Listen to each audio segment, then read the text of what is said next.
Buenas tardes y muchas gracias a todos por venir.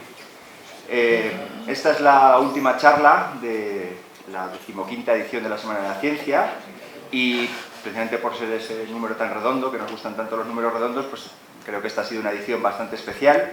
Hemos hecho un montón de cosas, hemos hecho muchas colaboraciones con la Real Sociedad Española de Química, con el curso de actualización de matemáticas, con el ICVV, bueno, hemos hecho un montón de cosas y hemos hecho un escape room, bueno, hemos hecho muchas cosas.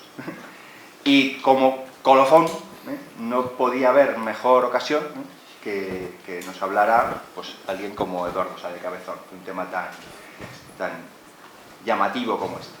Entonces, este es el momento en el que típicamente uno presenta al ponente, pero voy a hacer otra cosa que creo que va a ser más eficaz, que es preguntar. ¿Hay alguien que no sepa quién es este señor? Pues como todos lo conocéis, no se presenta. Y así le doy más tiempo para que haga. ¿De acuerdo? Bueno, gracias.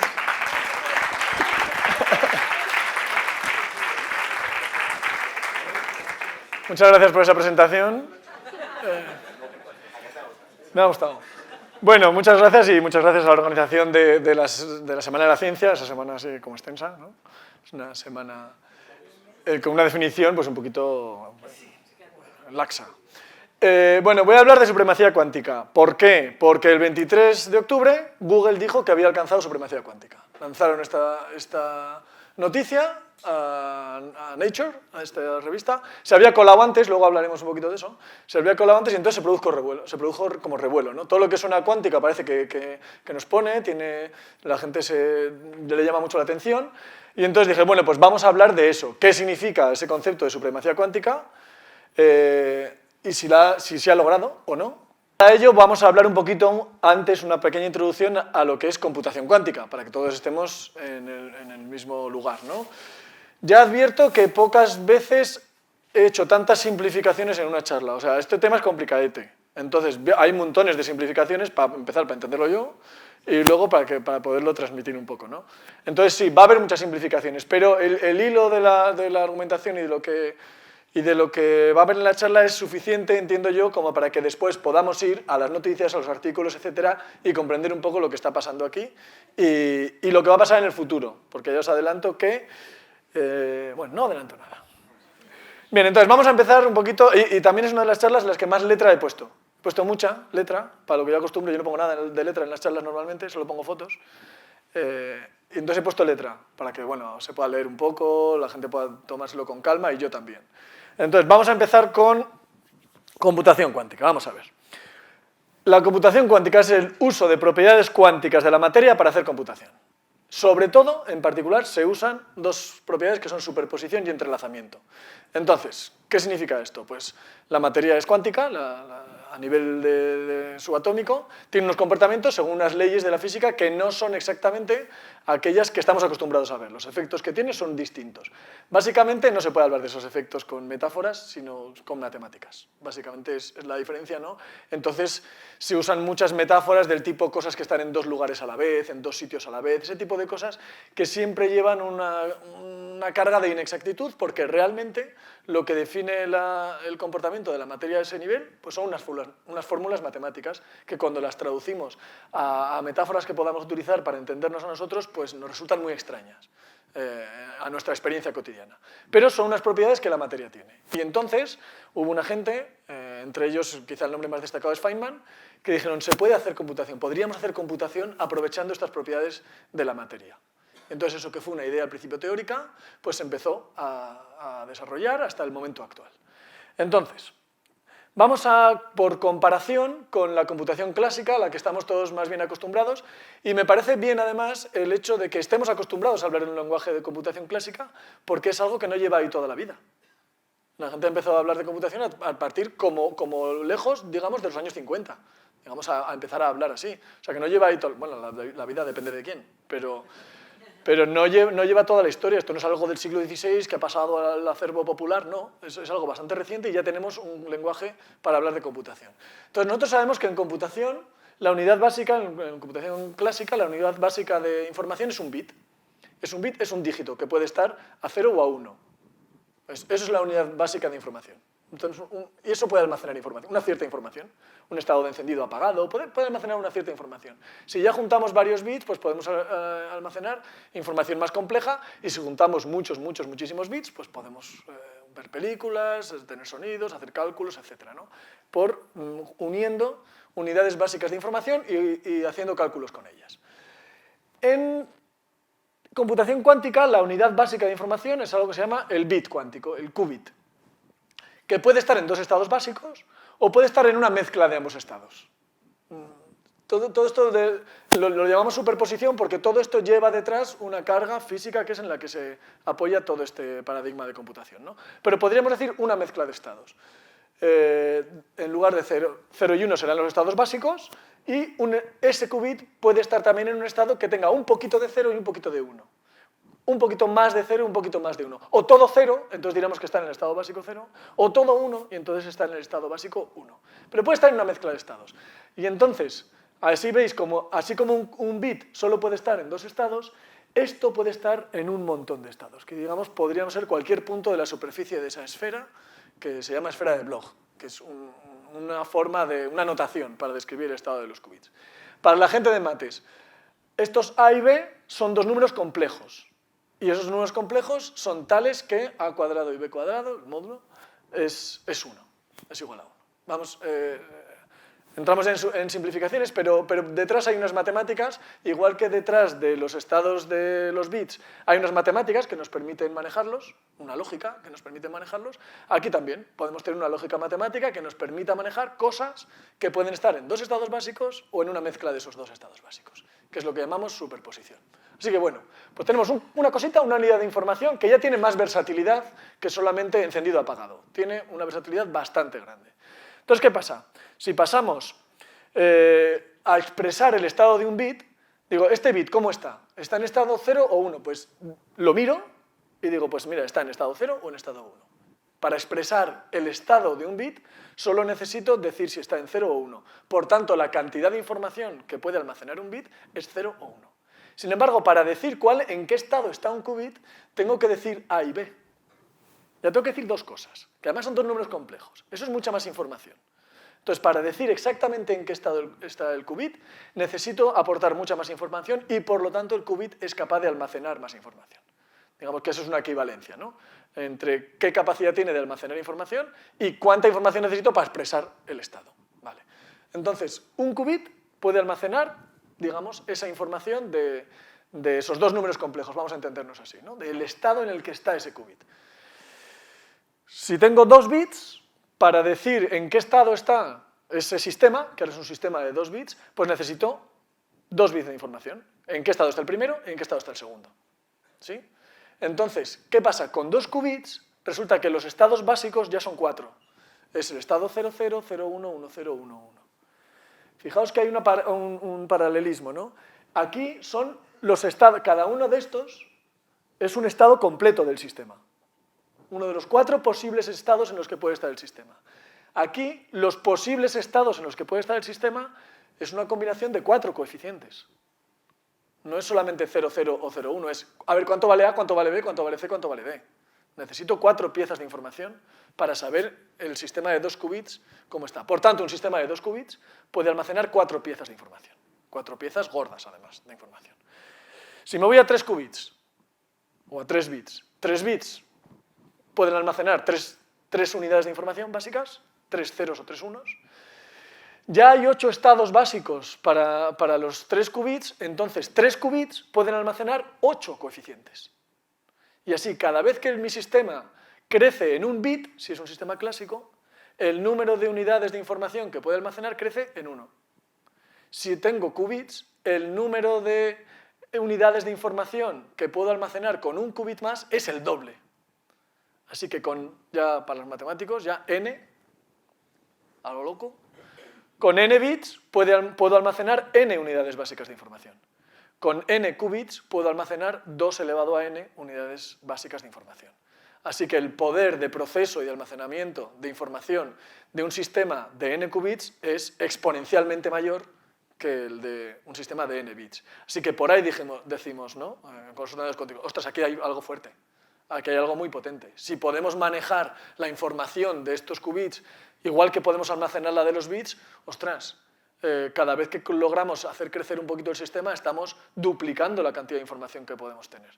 El número de partículas del universo observable, si yo no me equivoco, es en torno a 2 a la 80 y pico. O sea, que dijéramos con 80 y pico qubits podemos almacenar una información inmensamente grande, más grande de cualquier cosa que podamos hacer con ordenadores clásicos. Así que el poder de almacenaje de estos ordenadores y de gestión de la información es enorme, en principio, teóricamente, enorme. Vale. ¿Qué pasa? ¿Cómo manejamos esa información? Con los bits, con los ordenadores, la manejamos a través de puertas lógicas, de operaciones lógicas. Por ejemplo, podemos negar un bit. Digo, ¿cuál es el resultado de negar un bit que está en estado 0? Pues lo transformo y el estado de ese bit pasa a ser 1. Si el bit estaba en estado 1, pasa a estar en estado 0. Puertas lógicas que se corresponden con las operaciones lógicas que estudiamos en el instituto, con la lógica preposicional, no, y, o, todo esto, son con las que manejamos la lógica de los bits, de unos y ceros. En los qubits también tenemos unas puertas lógicas equivalentes, las llamamos puertas cuánticas. Entonces, para una puerta cuántica, ¿qué pasa? Tengo un poquito de restricciones. ¿Por qué? Porque tengo que decir cómo le afecta al estado básico 0. Por ejemplo, X es una puerta cuántica, que es una de las puertas de Pauli, se llaman, que es la que equivaldría al not, a la negación. El estado básico 0 me lo lleva al 1, el estado 1 me lo lleva al 0, pero además, en un estado que esté en superposición, tiene que actuar, vuelvo a remitirme a los matemáticos, tiene que actuar linealmente. No, los matemáticos y a todo el que haya estudiado álgebra lineal del instituto. Tiene que actuar linealmente. Entonces, las puertas lógicas clásicas son operaciones lógicas. Las puertas cuánticas son matrices, porque las operaciones lineales las describimos como matrices. Entonces, son matrices que además el resultado de aplicar la matriz tiene que mantener eso de que la suma de los cuadrados de los coeficientes siga siendo 1, porque son los únicos estados válidos que tengo para los qubits. Así que son matrices unitarias sobre los complejos. Así que tengo un esquema matemático sólido y además bastante sencillo, relativamente sencillo, para manejar lógicamente los qubits. Así que, ordenador clásico, bits, puertas lógicas, operaciones lógicas, se llama el álgebra de Boole, ¿no? Ordenadores cuánticos, qubits y matrices. Entonces lo que hago es aplicar matrices para mover el estado de los qubits. Matrices lineales, vale, muy bien. Veis que aquí ha cambiado, ¿no? Lo que hace el NOT, el 0 lo manda al 1, el 1 lo manda al 0, y si tengo un estado en superposición, pues intercambia los coeficientes de los estados básicos 0 y 1. Lo que hace es negar. Vale, hay muchas puertas cuánticas, de hecho teóricamente hay infinitas, porque el número de matrices unitarias sobre los complejos es infinito. Así que en principio hay infinitas. Eso es un problema, pero se soluciona. Vale, entonces un algoritmo, ¿qué es ahora? En el sistema clásico, un algoritmo es una composición de puertas lógicas. Primero hago un no, luego hago un OR, luego hago un no sé qué, y así puedo sumar. Primero hago un i, luego hago un NAND, y así multiplico, módulo 2, lo que sea, ¿no? Nuestros ordenadores, estos que tenemos aquí, nosotros los programamos en lenguajes de programación. C, Python, todo eso. Eso, hay un programa, el compilador, que lo traduce a un lenguaje que entiende el chip. Pero el chip finalmente entiende lógica, entiende ceros y unos y encendidos y apagados y cosas así. Así que el camino entre un lenguaje de programación y las puertas lógicas es largo, porque al final manejamos muchísimas puertas lógicas y necesitamos una forma de hacer eso inteligible para un humano. Y bueno, pues entonces tenemos los lenguajes de programación. A nivel cuántico, lo mismo. En lugar de puertas lógicas que van cambiando el estado de los bits, tenemos puertas cuánticas que van manejando el estado de los qubits. Es exactamente igual. Ahora mismo los ordenadores cuánticos se programan con este tipo de lenguaje, directamente con las puertas lógicas. Hay algunos intentos de lenguaje un poco más, de más alto nivel, en el sentido más cercanos al humano, en el que podemos dar órdenes que sean combinaciones de puertas, ¿sí? Pero está todavía, la programación cuántica está muy pegada a las puertas cuánticas en este caso. Programamos con lógica, digamos, con las matrices. ¿Vale? Entonces eso es un algoritmo. Eso es un algoritmo cuántico. ¿Qué pasa? Hay una puerta especial que cuando quiero medir el resultado, cuando yo quiero mirar el qubit, a ver, pero este qubit ¿en qué estado está? En cuanto lo miro, el qubit pasa inmediatamente a un estado básico.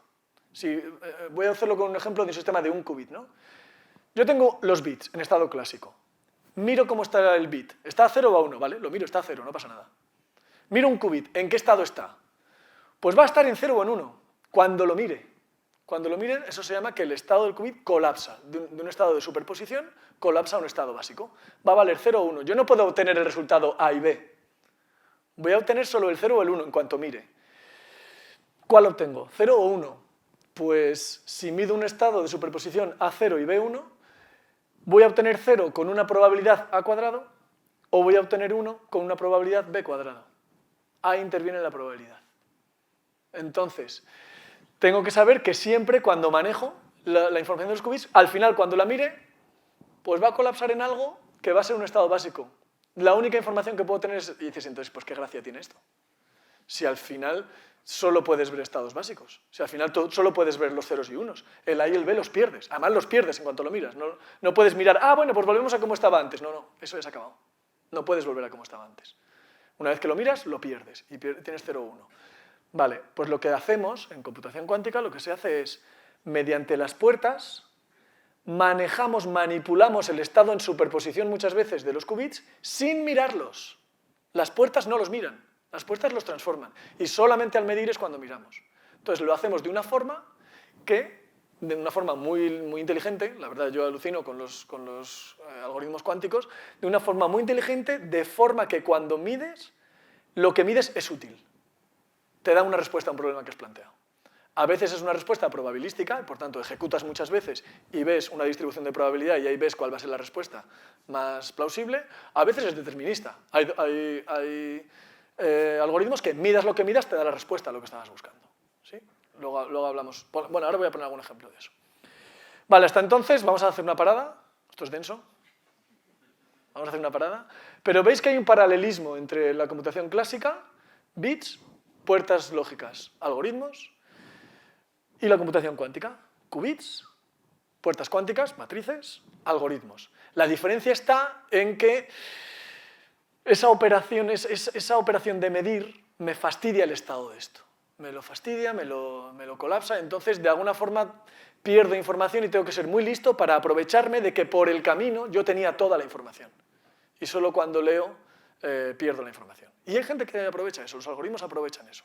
Aprovechan que por el camino esa información no se pierde hasta que no mido. Y cuando mido, mida lo que mida, voy a saber una respuesta, voy a tener una respuesta para la pregunta que me hacía. Algunos algoritmos de estos.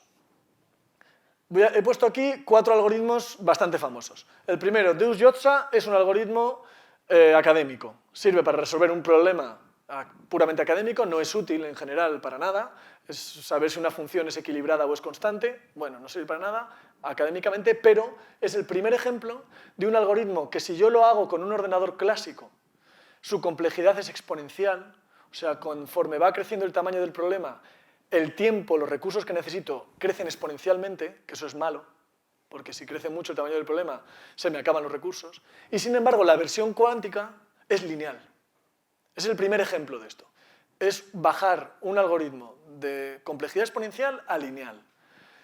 Ese es el algoritmo de Deutsch-Jozsa. Es como el primer ejemplo, dices, ostras, en teoría, teóricamente, aquí hay algoritmos que son capaces de hacer la misma tarea que hace el algoritmo clásico, pero barriendo absolutamente la complejidad del algoritmo. Transformada de Fourier. Esto es un algoritmo útil. Esto sí es un algoritmo útil. La transformada de Fourier está detrás de muchísimas cosas, de muchísimos procesos matemáticos, de modelizaciones de ingeniería, etc. ¿no? La transformada de Fourier es algo útil. ¿Vale? La transformada de Fourier, existe una transformada cuántica de Fourier, que ya es un problema relevante y pasa de una complejidad exponencial a cuadrática, que también es una bajada impresionante. Habéis oído muchas veces hablar del problema PNP, ¿no? De estos problemas de si los algoritmos son muy complejos o los problemas son muy difíciles, serían NP, o muy fáciles, que serían P, ¿no? Ya he dicho que hago muchas simplificaciones. Aquí estamos pasando de un problema que en teoría es muy difícil a resolverlo de una manera polinomial y además de un grado bien bajo, cuadrática. O sea, estoy dando una versión del algoritmo que realmente es muy poderoso el avance que hace. Y en un problema útil, en un problema relevante, transformada de Fourier. Así que en un problema relevante ya tengo un algoritmo, este algoritmo bajo mi punto de vista, en toda una familia de lo que es la computación cuántica, esta es la clave. Transformada de Fourier es, desde luego, si yo tuviera que elegir un algoritmo cuántico, elegiría ese, es la clave. Es un algoritmo muy poderoso porque es muy útil y además la complejidad la baja mucho. Hay un algoritmo de Grover que realiza búsquedas en una base de datos, búsqueda en una lista. Entonces, una búsqueda en una lista y el algoritmo de Grover, el algoritmo cuántico, baja de una complejidad lineal a una complejidad de raíz cuadrada. Hace una bajada cuadrática de la complejidad. No es tan espectacular como estos dos, pero es otro tipo de algoritmo para otro tipo de tarea que en principio parecería difícil para un ordenador cuántico. Hacer búsquedas en una lista, en una base de datos. Entonces, este es muy útil también, muy famoso. Y quizá el algoritmo más famoso de todos, de los algoritmos cuánticos, es Shor. ¿Qué hace? Factorizar enteros. Cuando yo tengo un número entero, me da un factor primo de ese número entero. Eso, dices, pues vaya gracia. Eso yo lo hacía yo en la escuela. Sí, claro. Pero hazlo con un número que tenga 1000 cifras. Hazlo con un número que tenga 2000 cifras. Eso es muy difícil para los ordenadores. No difícil, es muy costoso en recursos para los ordenadores. Y el que sea tan costoso para los ordenadores es la base de los sistemas de encriptación o de muchos de los sistemas de encriptación que utilizamos hoy día. Entonces, muchos de los sistemas de encriptación que usamos hoy día se basan en que a un ordenador le cuesta mucho en tiempo, en recursos, factorizar un entero grande. Vale, pues el algoritmo de Shor, que utiliza transformada de Fourier, pasa de una complejidad subexponencial, exponencial de logaritmos, a polinomial logarítmicos. Un polinomio con logaritmos, por debajo de polinomial, vamos a decirlo así. Hace una bajada exponencial, igual que el de arriba, de exponencial a polinomial. Entonces, ya deja de ser tan difícil. Deja de ser tan difícil factorizar. Un ordenador cuántico puede factorizar rápidamente. Entonces la gente se echa las manos a la cabeza y dice, ostras, si la seguridad de Internet depende de que es difícil factorizar enteros para un ordenador, es largo, más que difícil, es fácil, pero cuesta mucho tiempo.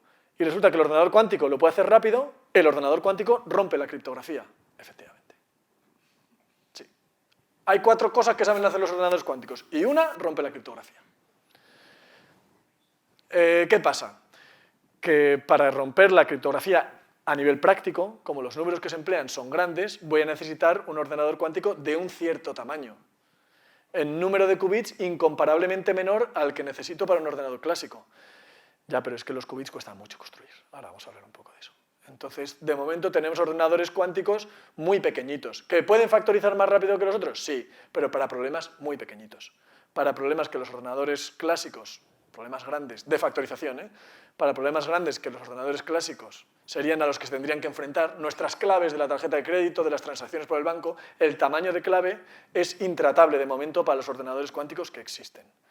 Luego hablaremos de qué va a pasar en el futuro, pero de momento es intratable. No hay ordenador, o sea, estamos seguros, no hay ordenador cuántico que pueda romper las claves RSA de ahora, ¿no? Las claves de criptografía de ahora. Vale. Esto es qué es la computación cuántica. Así que en 10 minuticos, no sé lo que llevo, ya nos hemos hecho idea de qué es la computación cuántica. Más o menos, ¿no? Digo, podríamos hablar de qué es computación cuántica. Entonces, vuelvo a resumir. Utiliza las propiedades cuánticas de la materia, hay un paralelismo con la computación clásica, no hay muchos algoritmos que se puedan hacer, pero algunos de los que se pueden hacer son muy relevantes. Son muy relevantes. En teoría pueden hacer de todo, pero algunos de los que pueden hacer, para los que ya existen algoritmos, son muy relevantes, ¿vale? ¿Cómo son esos ordenadores? Aquí yo simplemente voy a hacer un repaso porque yo no soy físico ni químico, entonces no entiendo demasiado de estas cosas, pero hay distintas tecnologías. Claro, los ordenadores clásicos, digo, yo puedo tener algo que en la práctica, de forma física, tocable y manejable, pueda representar bits, cosas que están en 0 o en 1 y además los pueda mezclar, sí, transistores, hay soportes magnéticos, eléctricos, electrónicos, etc. Y lo puedo simular y de hecho aquí los tenemos, aquí hay uno. Que con un montón de cositas que puede simular un montón de estados 0 o 1. ¿Hay cosas físicas que puedan simular o que puedan materializar esto de los qubits? Sí. Entonces os he puesto 4 fotos de 4 de estas tecnologías. Trampas de iones. Por ejemplo, el MIT está tratando de hacer qubits con trampas de iones. ¿Qué son unas trampas de iones? Pues no lo sé. Pues un sitio donde los iones van y se pinchan los pies. Lo que sea. Trampas de iones. Ese es una de las tecnologías. No lo sé, pero lo sabré, porque yo estoy bien interesado en esto. Trampas de iones. Esa es una de las tecnologías. Esa la utiliza, por ejemplo, el MIT. Circuitos superconductores. Estos son los que ahora vais a ver más. Circuitos superconductores. Esto es todo o parte del mecanismo que se utiliza para enfriar los qubits. El qubit es una cosita que está aquí metida, así. Luego si queréis os he hecho una foto que el otro día tuve uno en la mano. Así, pequeñicos. Y esto es todo lo que se utiliza para enfriarlo, porque esos qubits son superconductores, tienen las propiedades que necesitamos para que se comporten como un qubit a temperaturas muy cercanas al 0 Kelvin, al 0 absoluto. Entonces tenemos que mantenerlos ahí, para que no interactúen con nada. Porque en el momento en que interactúan con nada, ¿os acordáis que el estado de superposición colapsa? Es como si lo midiéramos. Pero lo medimos pero sin saber qué es lo estábamos midiendo. Y se nos ha fastidiado el qubit. Entonces no tienen que interactuar con nada. Y para eso están muy aislados y para eso además necesitan una temperatura muy fría. Así que circuitos superconductores, estos. Cuasipartículas de Majorana, o Majorana. Esto es la tecnología, bueno, superconductores, Google, IBM y Rigetti son los tres que más están avanzando en procesadores cuánticos, en chips cuánticos, con superconductores. Y de hecho son los que más utilidad están sacando ahora mismo a la computación cuántica. Google, IBM y Rigetti.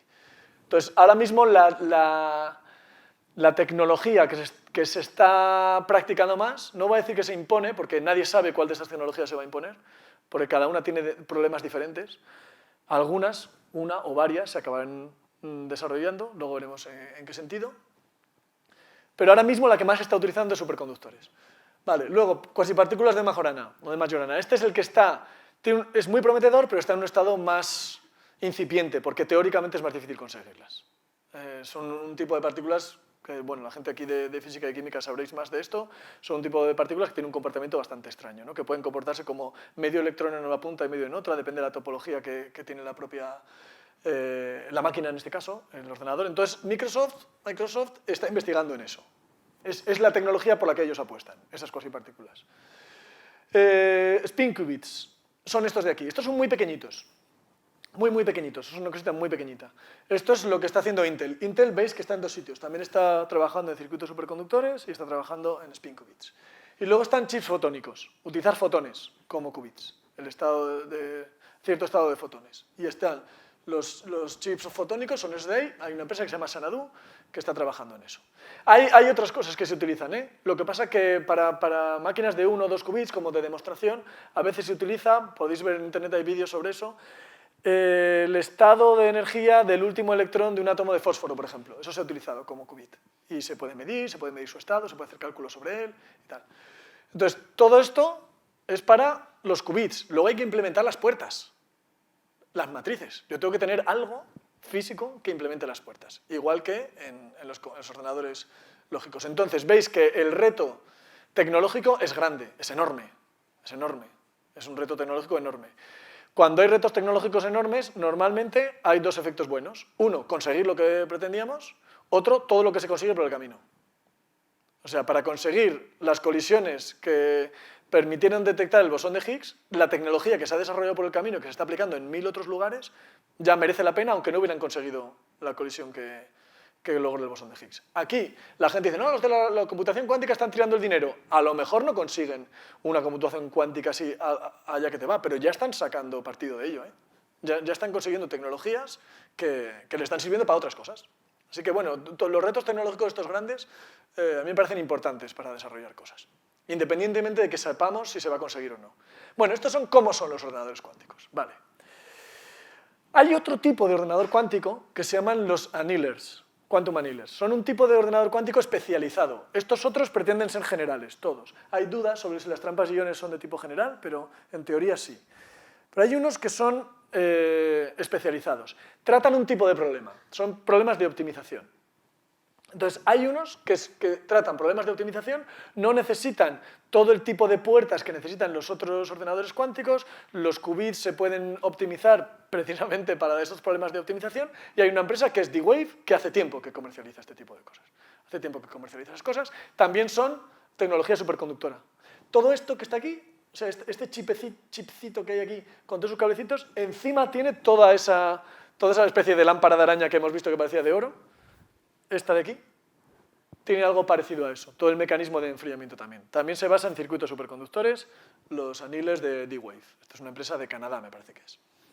Vale, pues ya hemos visto qué pinta tienen. ¿Cómo es un ordenador cuántico? Sí, existen, se pueden tocar. Hay. En Europa hay poquitos. Bueno, yo no sabía que había, pero resulta que IBM tiene 2 en Zúrich, en Suiza, y en Alemania va a haber una especie de conjunto de ordenadores cuánticos en breve. En China hay, en Estados Unidos hay, en Australia hay, o sea que sí que hay bastantes por el mundo. No sé si de qué orden, si estamos hablando de orden de decenas o centenas, yo diría más bien de decenas, pero existen máquinas ya. Vale, problemas. ¿Cuáles son los problemas que tiene esta tecnología? ¿Qué problemas enfrenta esta tecnología? Primero, el escalado, hacerlo más grandes, aumentar el número de qubits, porque es preciso mantener una propiedad entre los qubits que se llama entrelazamiento, que los qubits puedan hablar entre ellos, que puedan compartir estado. Eso, conforme crece el número de qubits, es muy difícil de mantener. Es difícil mantener un número de qubits grandes en estado de entrelazamiento. Entonces, ese es el reto tecnológico, por ejemplo, de los superconductores. Necesitan una forma de mantener esto, porque es necesario para la computación. Es necesario mantener los bits en estado de entrelazamiento. Otro problema, el tiempo de coherencia.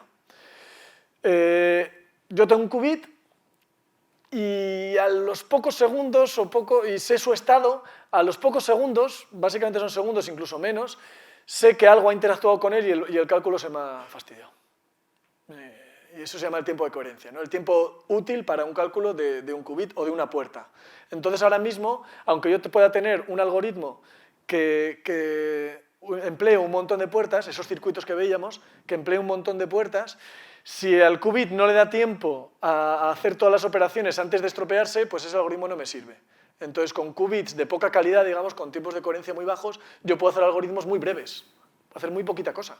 Aunque teóricamente tengo el algoritmo, pongamos, para la transformada de Fourier, si no le da tiempo a ejecutar el algoritmo con garantías, pues no me sirve.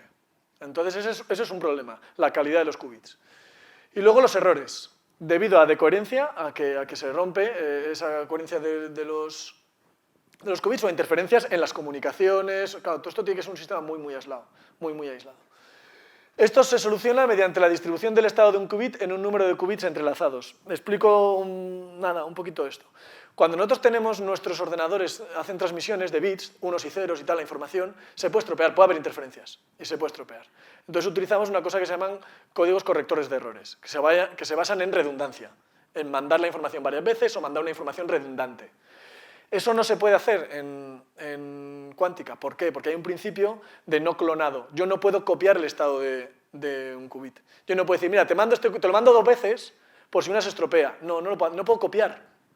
No puedo copiar. Entonces, ¿qué hago?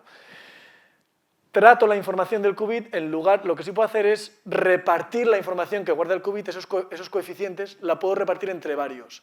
Y entonces eso me hace que la información sea más fiable. Lo cual quiere decir que si yo tengo un qubit, un circuito, pongamos, un algoritmo, que emplea 3 qubits, para hacer ese algoritmo de forma fiable, a lo mejor tengo que emplear 300 qubits para ser fiable. Porque la corrección de errores aquí, los códigos correctores de errores cuánticos, digamos, emplean recursos en forma de qubits. Esa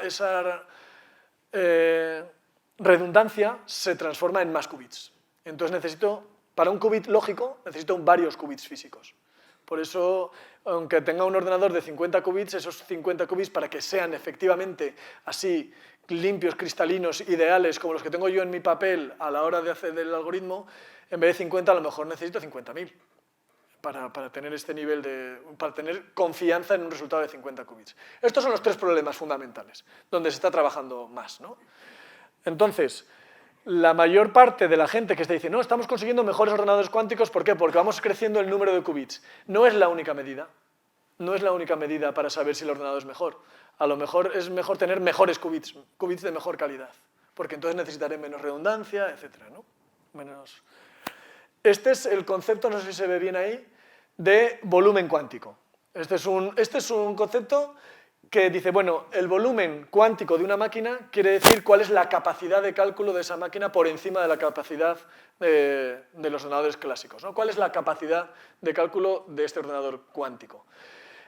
En un eje va el número de qubits, cuantos más qubits, más volumen, y por otro lado va la tasa de error de mis qubits. Cuanto menos tasa de error, más volumen cuántico.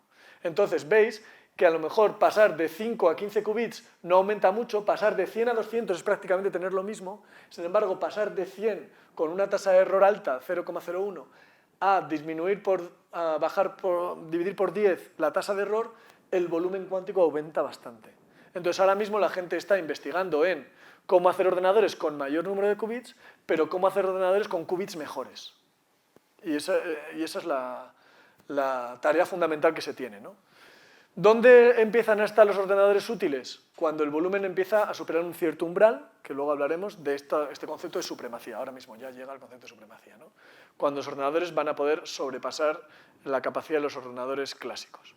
¿Vale? Este concepto de volumen volumen cuántico, pues es, digamos, ahora se va tratando como la medida para medir la calidad o la capacidad de un ordenador, más allá del número de qubits. Veis que el número de qubits es relevante, pero no es determinante en ciertos umbrales, ¿no? Vale. Este es Sycamore. Sycamore es el chip de Google, con el que en octubre dijeron: hemos hecho una tarea en este ordenador que a un ordenador clásico le costaría 10.000 años realizar, nosotros la hemos hecho en 3 minutos, en 2 minutos y pico. Este es Sycamore, tiene 54 qubits. Es un ordenador de 54 qubits y, como veis, ya empezáis a reconocerlo, esta es una tecnología de superconductores. Entonces, ahí está, por encima de esto está toda la torre de refrigeración, que esto luego además va metido en un contenedor, etc. Todo el cableado, y ahí en el centro está el chip Sycamore, de 54 qubits de superconductores, con tecnología de superconductores. ¿Vale? Entonces, ¿qué es la supremacía cuántica? Supremacía cuántica es la habilidad de los ordenadores cuánticos de realizar tareas que los ordenadores clásicos no pueden realizar o para los que necesitarían recursos inalcanzables. Por ejemplo, 10.000 años. Una tarea para la que yo necesito 10.000 años, eso es imposible. O sea, en teoría está bien, pero 10.000 años de cálculo, pues no los tengo. En la práctica, pues no los tengo. O sea, es que me tengo que cenar. Entonces, no tengo 10.000 años. Son unos recursos que no son alcanzables, no son asequibles, no están disponibles para un ordenador clásico. Vale. Entonces, si un ordenador cuántico es capaz de realizar alguna tarea con los recursos que tiene, que cualquier ordenador clásico no las va a poder realizar, por más recursos que tenga, entonces decimos, hay supremacía cuántica. En un sentido fuerte, la supremacía cuántica en un sentido fuerte quiere decir que cualquier tarea que los ordenadores clásicos puedan realizar y aquellas que no pueden, por falta de recursos, son realizadas mejor por ordenadores cuánticos. Son realizadas incluso de un modo asequible, con los recursos que tenemos. Esto implicaría, claro, que los ordenadores cuánticos sustituyen a los clásicos. Si cualquier cosa que un ordenador clásico puede hacer, y algunas de las que no puede hacer, yo las puedo hacer con un ordenador cuántico, entonces los ordenadores cuánticos sustituirán a los clásicos. En ese sentido, no se va a dar. La supremacía cuántica en ese sentido fuerte no se va a dar. No vamos a tener una sustitución de los ordenadores clásicos por los cuánticos. No vamos a tener un móvil cuántico. No, ni un ordenador de mesa cuántico con el que navegar por Internet. Eso no es el objetivo y no se va a dar. Pero es lo que parece cuando empleamos la palabra supremacía. Supremacía parece que es eso. Es una palabra que, bueno, se critica mucho, es muy inadecuada por eso, porque parece que vale, los ordenadores cuánticos ya pueden con todo, sustituyen a los clásicos. Entonces, en el sentido restringido, es que algún ordenador cuántico, los ordenadores cuánticos, pueden realizar alguna tarea mejor que cualquier ordenador clásico. No importa qué tarea, la que sea útil o no, pero alguna tarea que un ordenador clásico no puede realizar y un ordenador cuántico sí. Alguna, la que sea, una. Y eso es lo que se denomina ahora ventaja cuántica. Se prefiere esta terminología porque es como menos pretenciosa, ¿no?, que supremacía cuántica. Tengo ventaja en una tarea. Bueno, pues eso es en donde estamos en cuanto a la terminología, ¿no? La terminología de supremacía es, más que suena como mal, por otras connotaciones, pero supremacía suena como a que vamos a poder con todo y en todos los ámbitos, y no, y además que no es necesario. Digamos que el futuro nos va a llevar hacia probablemente una colaboración entre ordenadores cuánticos y clásicos para según qué tareas. Pues a lo mejor si tengo una tarea que depende de hacer una transformada de Fourier, mira, pues me enchufo al ordenador clásico, se la mando, me da la vuelta y sigo yo con lo mío, con el ordenador clásico. Vale. En esto de la supremacía, aquí yo dividiría esto en tres eras de la computación cuántica. Primera, en los inicios, ordenadores con pocos qubits, por debajo de 50 qubits, digamos en el tamaño de la decena, con tiempo de decoherencia pequeño, sin control de errores y con un tamaño por debajo de 50 qubits. Eso ya está, eso ya existe y encima lo tenéis disponible online. Uno puede mandarle algoritmos a un ordenador, está en la nube. O sea, podéis, hay IBM y Rigetti, por lo menos que yo sepa, al menos IBM y Rigetti, tienen servicios en los que tú puedes hacer tu algoritmo, mandárselo a un ordenador cuántico de verdad, de unos pocos qubits, y él te devuelve el resultado. Se lo manda a una cola, una lista de cálculos, y al tiempo, pues cuando la cola queda libre, tú puedes devolver el resultado. O sea, podéis enviarle algoritmos a un ordenador de 5 qubits, de IBM, por ejemplo, o de Rigetti. NISQ, Noisy Intermediate Scale Quantum, son ordenadores que tienen todavía ruido, o sea, no tienen un control de errores perfecto, son de escala intermedia, que de calidad creciente, tienen un número de qubits entre 50 y 100 y sin control de errores o con un control de errores limitado. ¿Es el momento actual? ¿Hemos llegado ya a la era NISQ? Pues este es el objetivo de esta charla, saber si estamos ahí o no, si estamos en la era NISQ o no. El anuncio de Google sería la entrada en esta era. El anuncio de Google diría, ya estamos, ya tenemos ordenadores en torno a 50 a 100 qubits con la calidad suficiente como para hacer cosas que los ordenadores clásicos no pueden.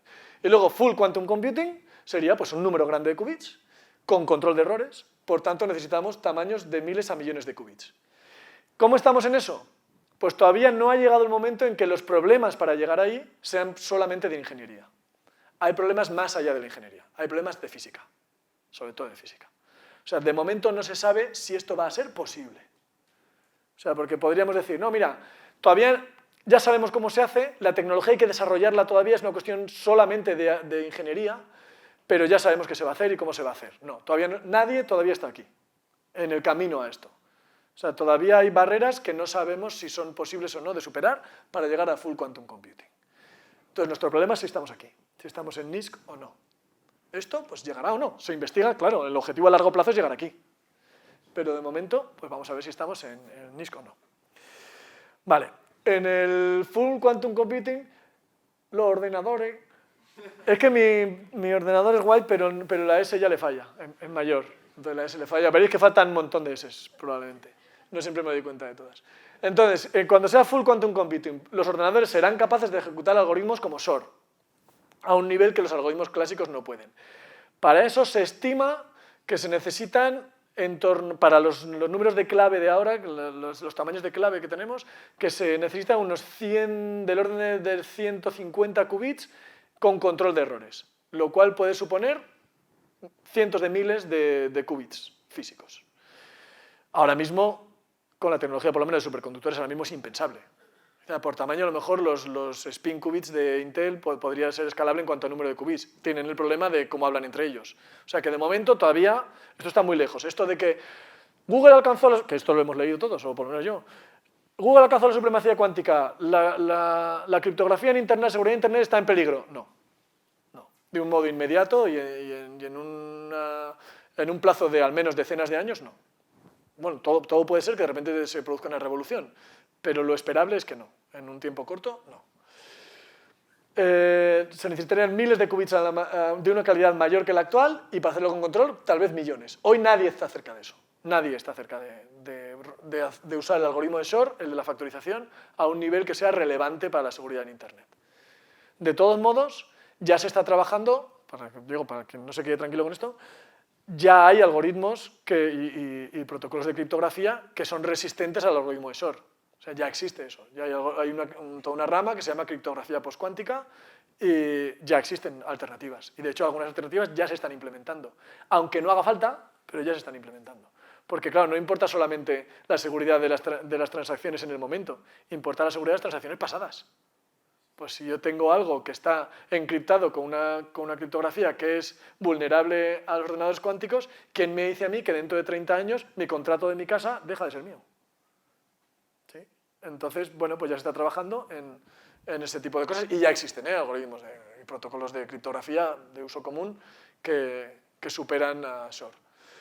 Vale, en NISQ, esto es en la era Full Quantum Computing, en la era NISQ, podrán realizar tareas que los qubits imperfectos y sin ese control de errores tan fino sean suficientes, pero sean para esos qubits, tareas para las que esos qubits sean suficientes y de un tamaño que ya pueden empezar a superar a los ordenadores clásicos, que un ordenador clásico no podría hacer, no podría simularla. Hasta ahora muchas de las cosas es, vale, tengo esta tarea con un ordenador cuántico, pero la puedo simular con un clásico y obtengo la misma respuesta, vale. En el momento estaremos en NISQ cuando yo pueda hacer una tarea que tenga alguna utilidad y que ya estos ordenadores ya no puedan dar esa misma respuesta. Ya para eso necesite este. Entonces entraremos en NISQ. ¿Qué aplicaciones podrían tener ordenadores de esta era? Pues podrían tener, ahora vamos a ver algunas.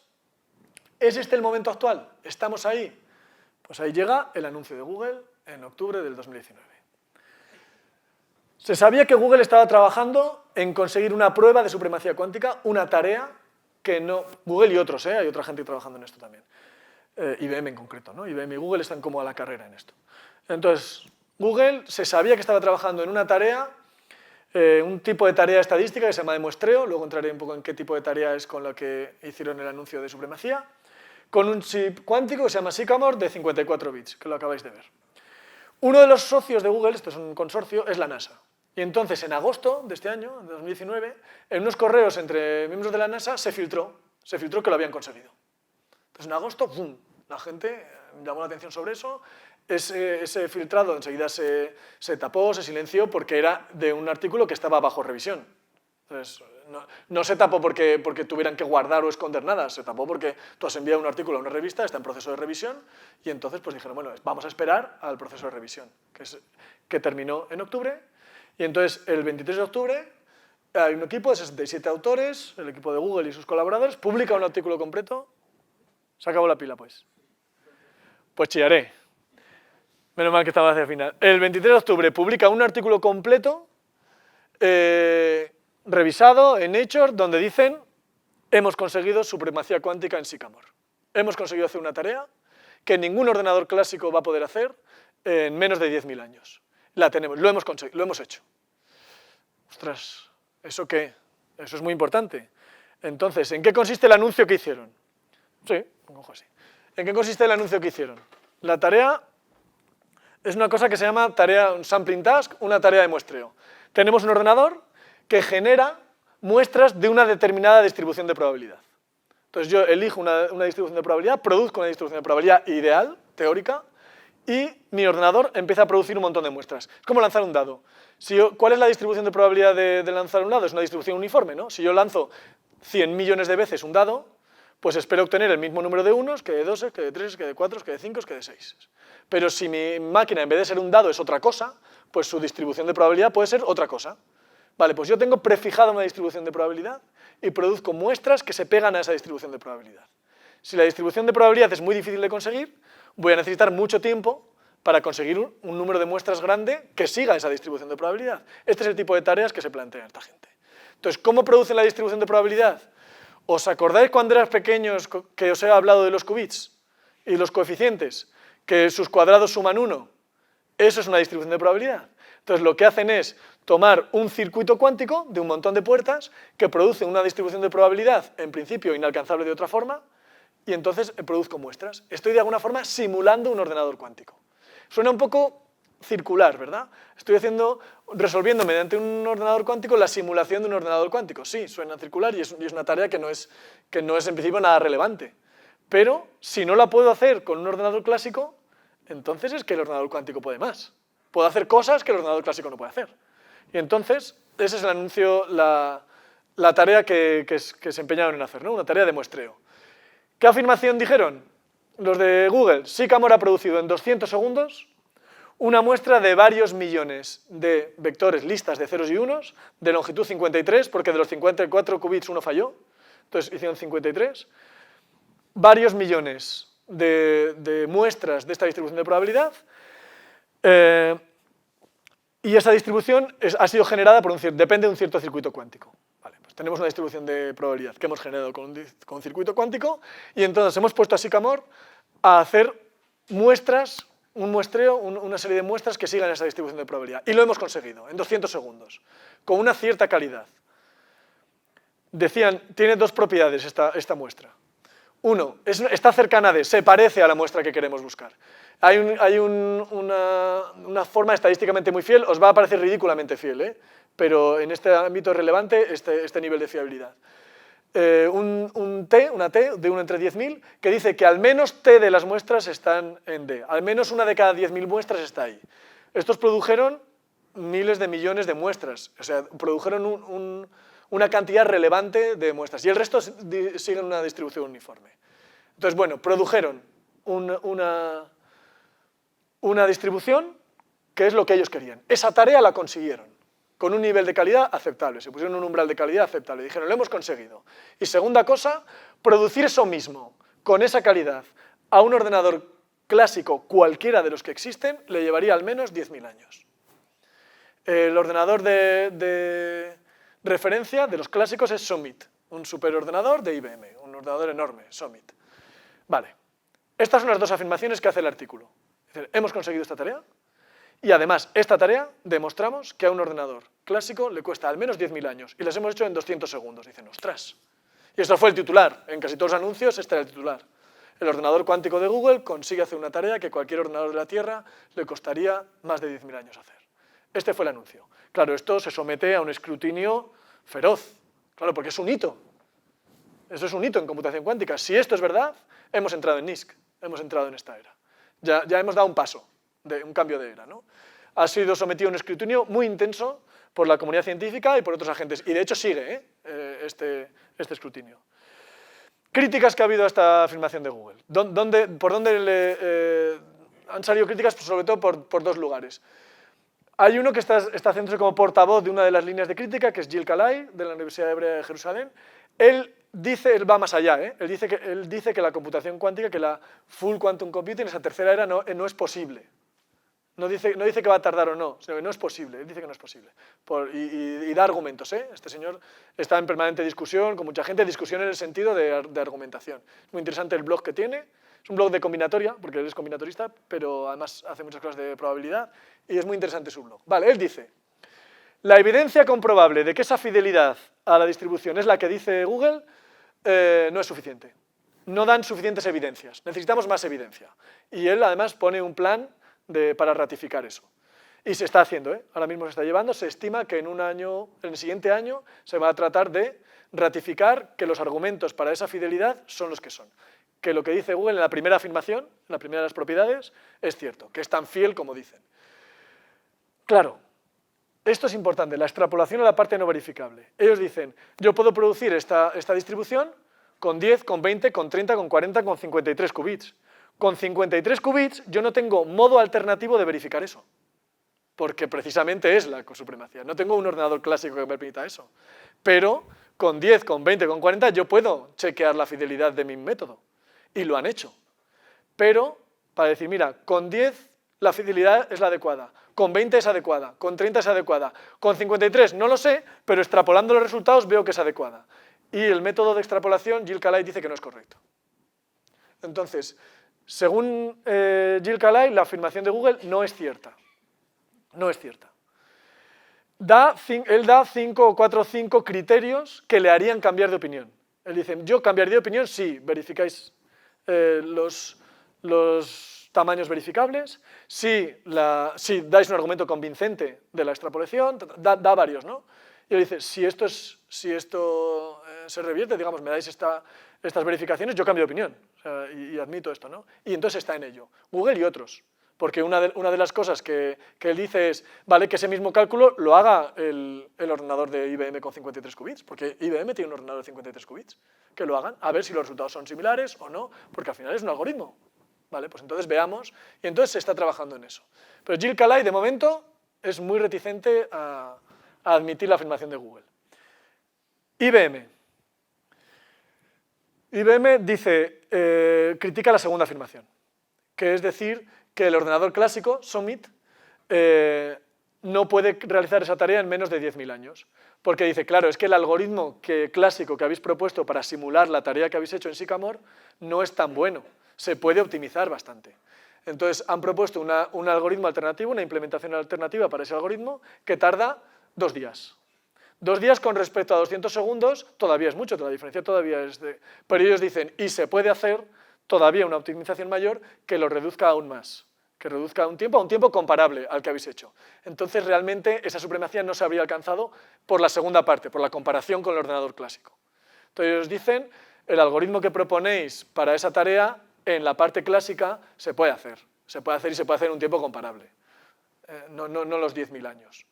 Tiene que ver con el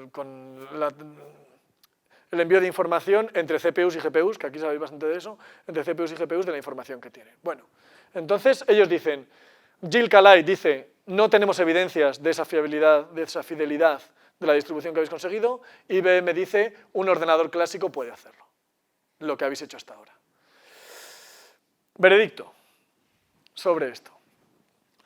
Yo entiendo que las críticas a la afirmación de Google, que son plausibles, que son críticas que tienen sentido hacer. Que es posible que Google no haya alcanzado aún ventaja cuántica, que es posible que no lo haya alcanzado aún, con esa tarea que dicen. Pero esos problemas son solventables en un futuro cercano. Esos problemas que se dan de verificación son solventables. Es decir, yo lo que entiendo es que estamos en el umbral de la era NISQ. Si el anuncio de Google se verifica, supone que ya hemos atravesado el umbral. Si no se verifica, estamos en disposición de hacerlo. O sea, estamos entrando en la era NISQ. Digamos que yo diría que en un futuro inmediato vamos a entrar en esa segunda era, ¿no?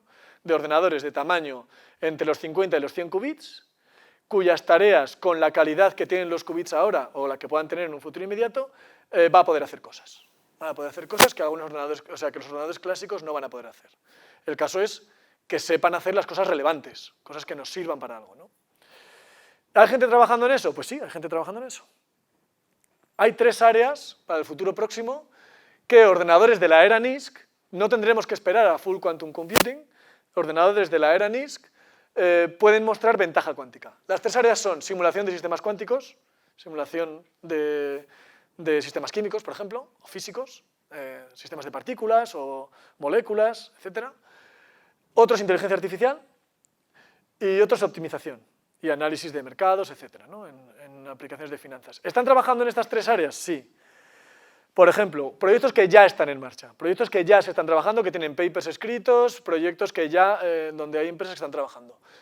En finanzas hay proyectos con ordenadores cuánticos era NISQ o pre-era NISQ, los que están ahora, para evaluación de riesgo y optimización de carteras de inversión. Esto JP Morgan lo está haciendo ya. Ellos están ya trabajando en ordenadores cuánticos para este tipo de cosas.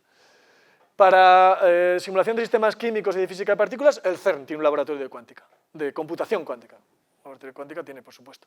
Tiene un laboratorio de computación cuántica donde están empezando a hacer simulación y ya están publicando cosas sobre eso, ¿no? Sobre criptografía cuántica, en el Research Center de Zúrich están haciendo cosas de criptografía cuántica. Para blockchain, Internet de las cosas, ¿qué significa esto? Esto suena así como estas palabras gordas de titulares, ¿no? ¿Qué significa? Blockchain es una forma de certificación, de la veracidad de una afirmación, de un documento, etc., ¿no?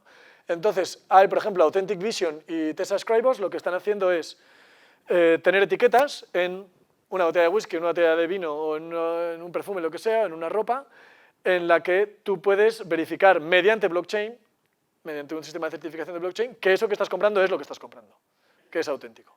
Entonces, bueno, pues están trabajando en eso. Y luego, algoritmos científicos y matemáticos.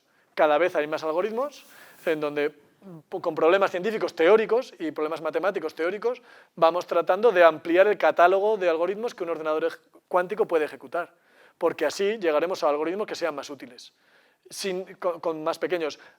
Transformada en Fourier, ese algoritmo que es tan potente, necesita muchas puertas. Por eso es tan difícil que se consiga con un ordenador NISQ, porque necesita muchas puertas, necesita una calidad de los qubits muy grande, necesita mucho tiempo relativo al tiempo de vida de los qubits, necesita una fidelidad muy grande de los qubits y necesita mucha fidelidad, no necesita tasas de error muy bajos para poderse realizar transformada de Fourier. Por eso no esperamos que el algoritmo de Shor se pueda ejecutar pronto. El algoritmo de Shor no está al alcance de los ordenadores NISQ. Estamos entrando en la era NISQ. El Shor útil, solamente es alcanzable para los Full Quantum Computing, ¿sí? Este es el fin. este es otro de los ordenadores, y esta es la última diapositiva porque es muy mona. Esto es, hace como un año o así, IBM dijo, lanzamos al mercado el primer ordenador cuántico comercial. Entonces, la gente mostró una respuesta bastante más escéptica que el algoritmo de Google, que el anuncio de Google.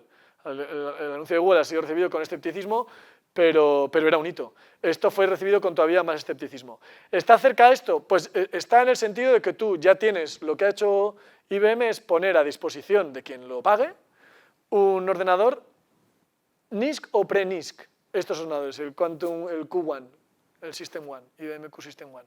Entonces tú puedes comprarte uno de esos, ellos lo tienen, lo mantienen, porque esto necesita su refrigeración, todo eso, y ese ordenador es tuyo y tú puedes ejecutar. Así que igual que podemos nosotros ejecutar cualquier algoritmo en un ordenador cuántico de la era inicial, de 5 qubits, de 10 qubits, cosas así, podemos hacerlo en la nube, IBM y Rigetti te dan ese servicio, ya IBM tiene un servicio comercial para ordenadores de en torno a 50 qubits. Entonces yo creo que probablemente vamos a ver estas cosas. En un futuro más o menos cercano, no sé decir, ¿no? Pero en un futuro más o menos cercano podemos ver empresas tipo JP Morgan, el CERN, etcétera, que utilicen ordenadores NISC para algunas tareas. Y si el anuncio de Google no ha sido el hito así definitivo, clarísimo, diáfano de hemos entrado en la era NISC, yo creo que es el umbral a eso. Pronto Google o IBM o alguien ya empezarán a decir hemos entrado aquí, ya tenemos esto. Entonces, espero que las preguntas, si las hay, sean muy fáciles, porque esto es todo lo que yo doy sobre este nivel. Entonces, bueno, la cosa, a mí me parece que es un momento chulo para la computación ahora mismo. Desde luego, desde el punto de vista teórico es precioso. O sea, este paradigma nuevo de computación cuántica, a nivel teórico, para alguien de matemáticas o de ciencias de computación es precioso. Si además se puede llevar a cabo, pues es apasionante, claro, que podamos empezar a construir esta computación alternativa. Y las implicaciones teóricas son muy grandes, ¿eh? Así que, bueno, yo creo que ahora por educación, pues un aplausito y preguntas.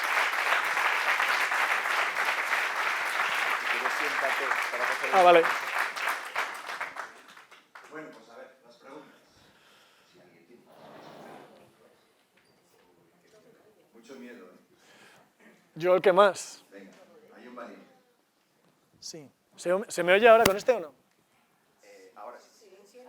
Ahora. Hola, Sí. por la charla. Oye, el otro día me enseñaste que habías estado en Zurich, en Ginebra, o sea, en Zurich viendo el ordenador que te IBM allá, Sí. y me enseñaste fotos. ¿No las tienes en el ordenador y nos puedes enseñar por ejemplo? Pues no las tengo en el ordenador, pero sí, el otro día estuve en el laboratorio que tiene IBM en Zúrich y allí pues estuvieron hablando de varias de estas cosas. Fue una jornada para prensa y para mostrar un poco qué es lo que están haciendo. Y esa jornada fue al principio, fue una introducción a la computación cuántica, este tipo de cosas, ¿no? Algunos de los proyectos que están haciendo en colaboración con otras empresas y luego sí nos llevaron a ver algunas de las instalaciones científicas. Entre ellas, ellos tenían, que es cuando yo me di cuenta que había ordenadores cuánticos en Europa, ahí tienen dos para jugar con ellos. Tienen uno de 2 qubits y otro de 4. Los ordenadores de más qubits de IBM están en Nueva York. Pero bueno, están accesibles a través de la nube. Pero sí, ahí los puede ver físicamente, un cacharrico así grande y su relevancia de todo eso.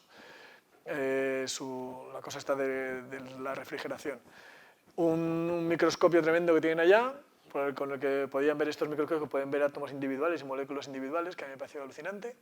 Y luego por la tarde hicieron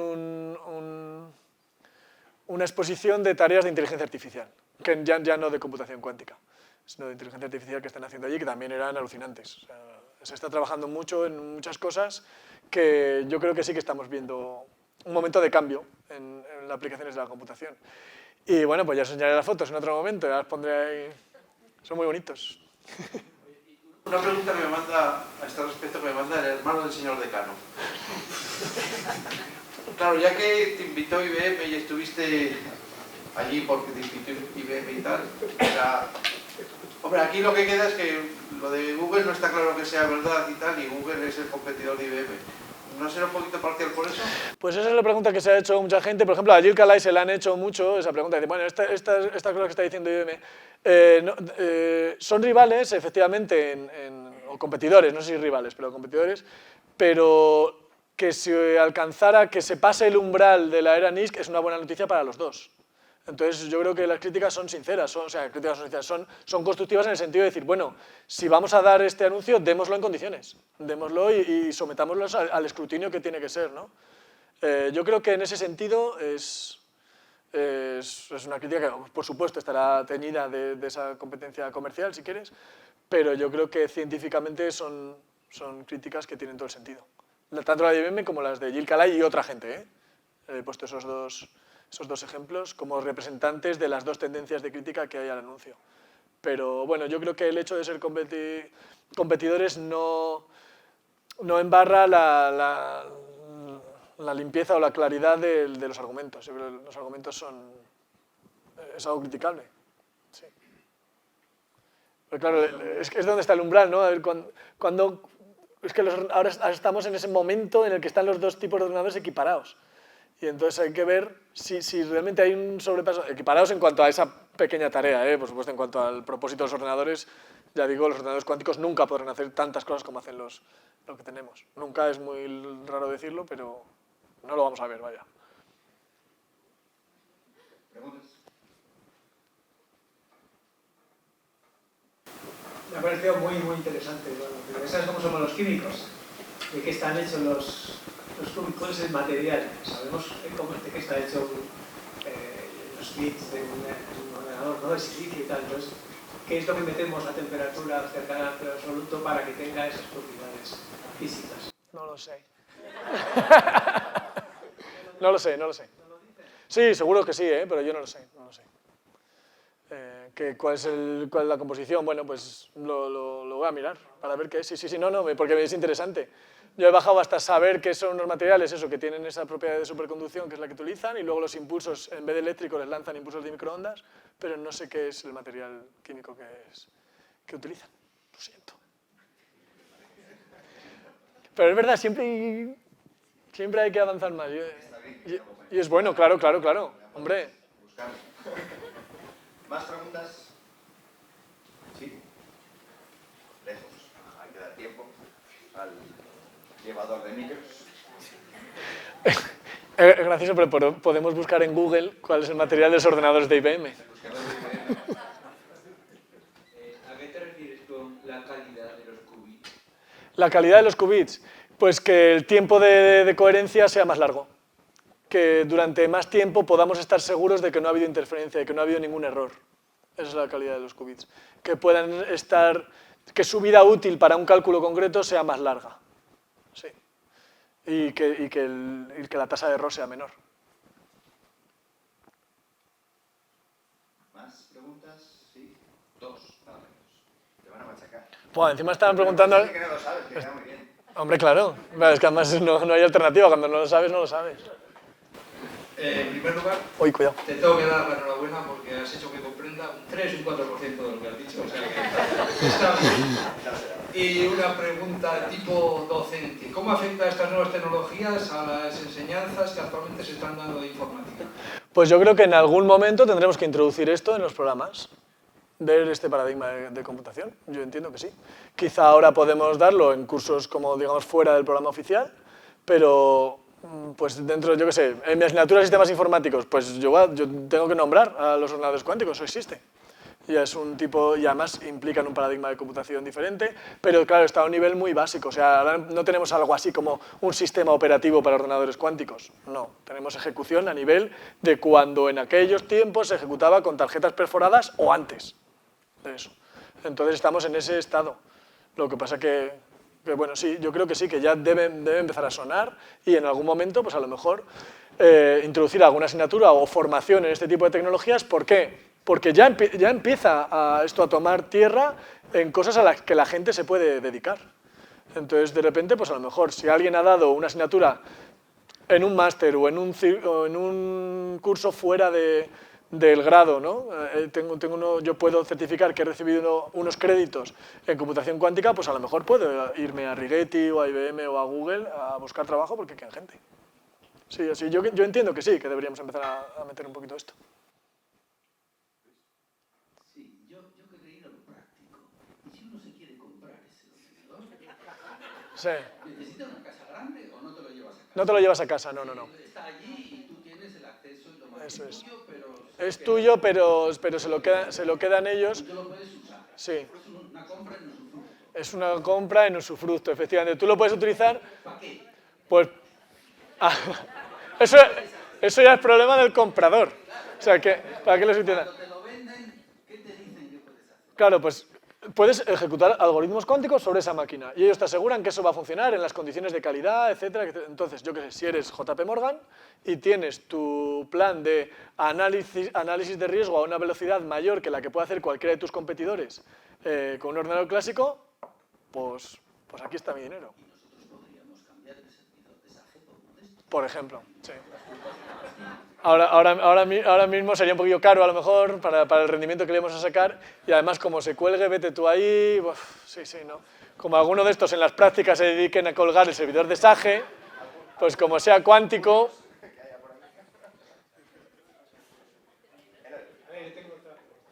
Hemos visto, tenemos el ejemplo a lo largo de la historia de que el desarrollo de la computación y otras tecnologías han venido gracias a la investigación militar, ¿no? Y entonces, en todo esto yo supongo que habrá también mucho interés militar. Sí. ¿Cuánto de todo esto sabemos y cuánto no sabemos? O sea, Pues... ¿cuánto de secreto militar, cómo está China, cómo está Rusia, cómo está de avanzado? Aquí estamos... No estoy autorizado a decirlo. Yo creo que sí, que estamos viendo un escaparate, claro, porque cuando hay tecnologías de en punta, yo creo que sí que hay una parte de los agentes militares, ¿no? que están interesados por lo menos en saber, en controlar y en qué se está haciendo ahí. Y supongo que sí, pero yo no sabría decirte qué porcentaje. China está interesado en esto, el gobierno chino está interesado en esto y tienen sus ordenadores cuánticos y desarrollan esto, pero no hay bastante hermetismo, como en tantas otras cosas, ¿no? Desde luego en las cosas militares hay mucho hermetismo.